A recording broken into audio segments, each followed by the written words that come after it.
Hey guys, welcome back to my channel. It's been a minute, so firstly I just want to get into why I was away, and then we're going to deal with the real pressing topics, what you guys are all here for.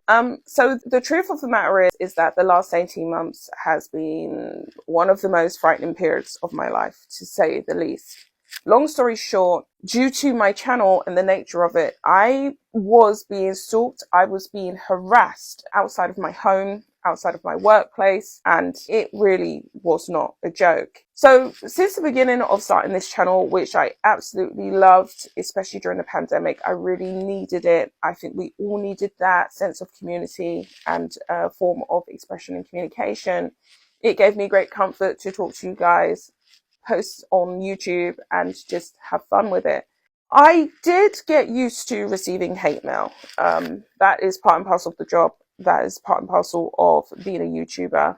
You just get hated on, right? So people always say, oh, YouTubers like yourself are always spreading hate and disinformation. The favorite word of the Sussex is, just make sure I'm still alive here. But yeah, so you're used to being accused of being a negative Nancy, right? So I wasn't really fussed or really taken aback when I read the hateful emails, because it's all online. Okay, it's not in my real life. What really got quite scary was when it started to happen in my real everyday life. So just to summarize it, because a lot happened and I really don't want to go on and on about this. I've had to change jobs. I've had to move house. How did I get to those 2 points? Firstly, let's just say, I'm going to put a disclaimer out there, I'm not accusing any particular person, but I believe the Sussex squad somehow found out my address. I mean, in my town, it's not very hard to find out people's addresses. It's a small town. Everybody knows everybody, so it really won't be difficult. Once you know the area, you can find the address, at least my old address, because I've subsequently moved. So 2 particular cars were just literally just sitting outside my house with the engine running. This was early 2023. I didn't think anything of it, but I kept on seeing them and they wasn't getting out. And I knew for a damn sure hell fact, they did not live in my close, because I know everybody in the close. I knew everybody in my close. Unfortunately, I've had to leave. They was just literally parked outside my house. It was just weird. And it wasn't every single day, but it went on for a number of weeks. And then when it got really frightening was when they obviously had found out where I work, and they was parked in a staff car park.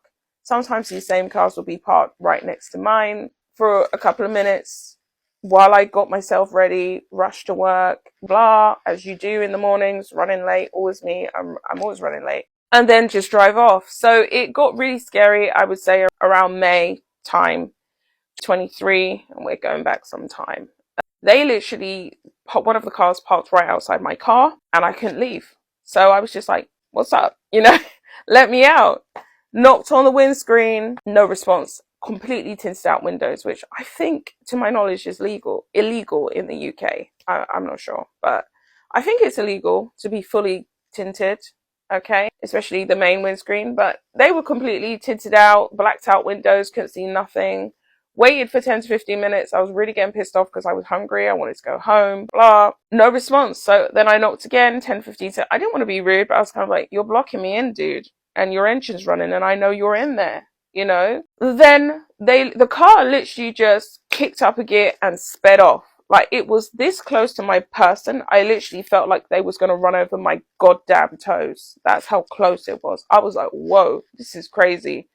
At that point, I started feeling like, yeah, I'm definitely being stalked. It's probably to do with my channel. And I started thinking, oh my God.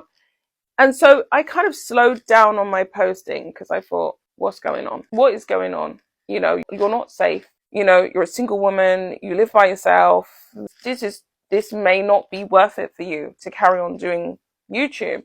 I didn't really think anything further than that. I kind of thought about reporting it to the police at that point, but then I thought, well, what's the point? What is the point? Because they haven't done anything, technically speaking.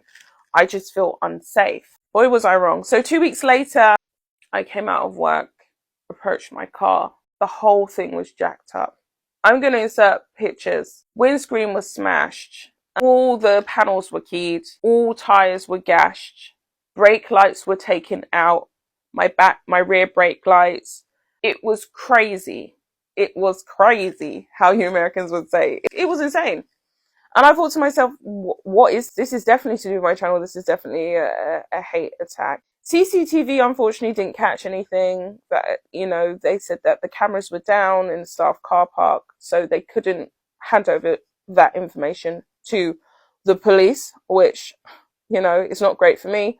I never had the best policy at the time. I didn't have windscreen cover. I didn't have, all the other little mod coms that they try and sell you when you insure your car. So my car was completely wrecked and I had to spend £2,000 out of pocket. And that really hurt, the money hurt. And also I was really frightened because I just felt so vulnerable, so exposed, so, what's the word for it? Fragile. I mean, I'm a regular person. I think people forget that about YouTubers. We're just normal people. We don't have security teams. We don't have, a lot of us don't live in fancy apartments with, loads of security downstairs. So I really realized at that point I'm in danger and I probably need to move. It didn't really hit me until a week after that. I received a post through my front letterbox saying, leave Megan alone.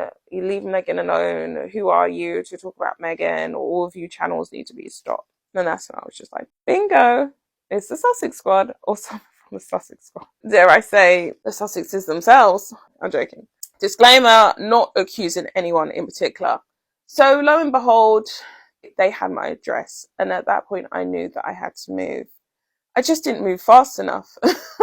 Yeah, about 3 weeks later, after that post-it note, I came out to my car. It was vandalized again. Fortunately, it was caught on CCTV this time because the cameras were up and running. I mean, the police done their investigations. They never caught the person. Why? How? I don't know. At that point, I really didn't care about the car. I didn't care about anything but just moving. And it was quite hurtful to move because, I mean, I loved my home. I'd been there for a long time, so I was very particular in finding a for-like, which with the layout I had is just not very hard to do. So this place looks exactly the same as, my last place.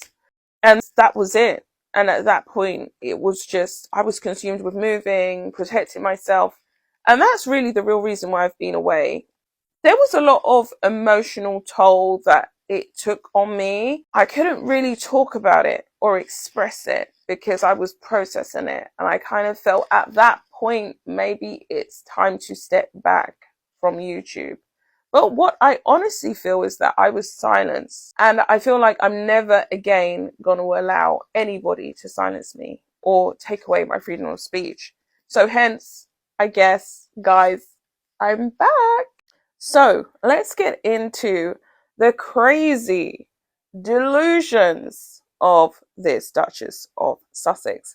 So I sat down last night and I read through every single part of the People magazine interview, which was a complete and utter disaster, guys. It was just a complete and utter disaster.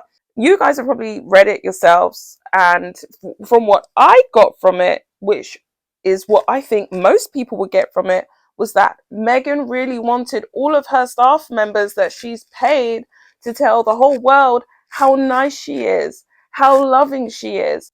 All of which, if you have been following the Sussexes, we all know not to be true. There was a few parts that I kind of thought were strange, considering Meghan and Harry were really big on this privacy. At least I feel Harry really is genuinely interested in having privacy, but his wife doesn't care anything about that. And firstly, I just want to get into the fact that I have watched the first episode of With Love Meghan.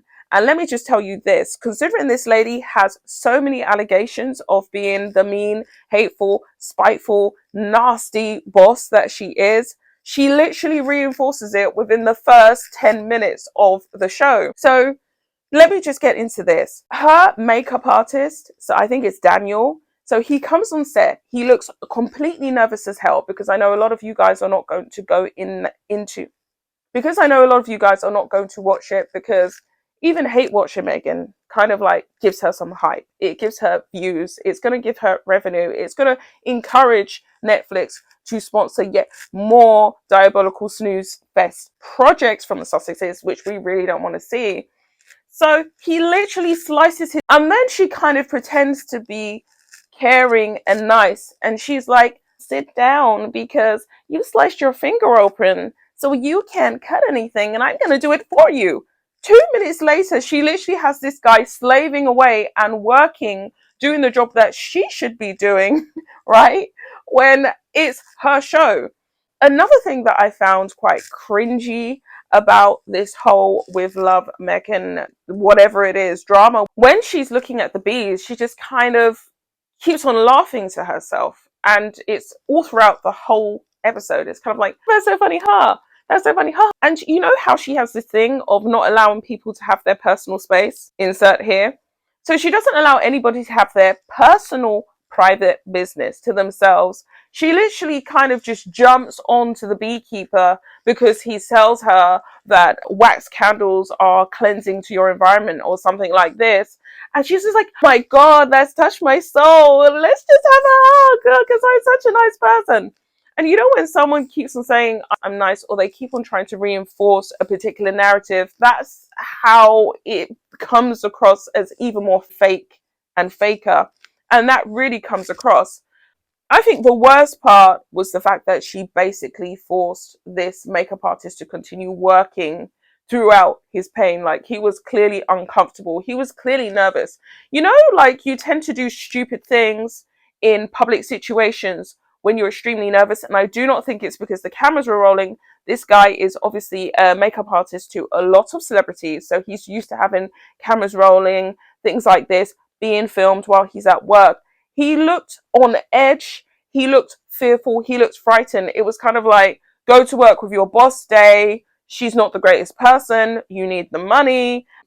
I've got to make out that she's a lovely person. She doesn't really actually cook much of anything, guys. You know, it's all about her literally conveying how nice she is, how warm she is, how considerate she is of other people. And it's kind of like, this was a wasted portion of your time, Meghan. Why don't you spend 20 minutes talking about your relationship with your dad or something, or giving your dad a phone call, inviting him onto the show and having a reconciliation?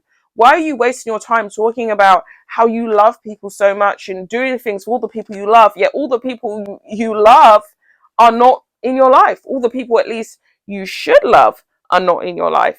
So I was just kind of like, oh my God, this is a waste of my time. Why am I doing this? Yeah, it's for you guys. I'm going to save you guys the trouble of clicking on the Netflix to look at this. I don't know what it was. So to summarize, all she whips up is a bit of pasta, some wax candles, some bath salt, and a lemon drizzle cake, during which 50% of the time her co-host, or at least her quote-unquote guest who she cares about so much, is helping her along with the slitted finger. That doesn't really help your image, but this really, it kind of gives you a picture as to how Meghan Markle gains this whole mean boss kind of narrative. Now, obviously, this guy wants to stay in the job. He wants to keep on getting that good money for doing her hair and makeup. Apparently, their relationship stems back 15 years. But for someone to be that uncomfortable, that nervous, you can tell that he's kind of like always been like, okay, I'm just coming to do this woman's makeup. I want to collect my check and go. Like, they don't really have that on-screen chemistry. And when you watch it, it really does begin to unfold. She's kind of like, just do your damn job. Just keep on cooking, keep on doing things, because I need to look like I'm about something. This show has to work and we need to film this. And I don't care if your hand is bleeding, right? You got to carry on, mister. It's just insane. But let me get back to the People magazine. So she bangs on in here about her children and building a legacy for her kids. And then she has so many inserts where she has clips of people saying, Meghan is such an amazing person. She's so sweet. She's so cool. She's so caring. This clip right here is a bit of text from her interview Whenever Harry visited set, he was always super polite and friendly. And it's kind of like, I think that it's an interplay between both of them. They want to convey, oh, we're not the mean, terrible bosses that people have been saying, which is pretty much being confirmed by Vanity Fair. We're not those people. We're nice people. And we've literally spent a good few pennies to make sure that all of these people who work for us are going to chime in and tell you guys how nice we are. So they say, whenever Harry visited set, he was always super polite and friendly. A crew member tells People, but it was clear he wanted this to be Megan's moment to shine. Shine how? Shine where? Shine what? Shine doing what exactly? She didn't actually do anything, guys. She literally just microwaved some old popcorn stick, okay? Made a little lemon cake. It didn't really look like there was much to it. Made a bit of ginger tea or whatever it was, and whipped up a bit of pasta. Like, that was literally the summary of it all. I mean, that's all I got from it. She didn't actually do any cooking, and chucked some bath salts and talks about how much she loves people, and chucked some lavender leaves in a little tea bag, and really talks about being kind, caring, thoughtful, and considerate. This woman hasn't called her dad in 5 years. Y'all, 5 years. Like, that is crazy. So she has uploaded the entire thing onto Netflix, so you can literally watch it back to back. Not that you guys are going to do this. But back to her People magazine, she really emphasizes how she's going back to her roots. And obviously they're making an effort to not mention any of the slander and allegations and all of the negativity that they had thrown at the royal family consistently, literally up until last year. And she talks about the tick. I'm back to my roots. I loved doing the tick.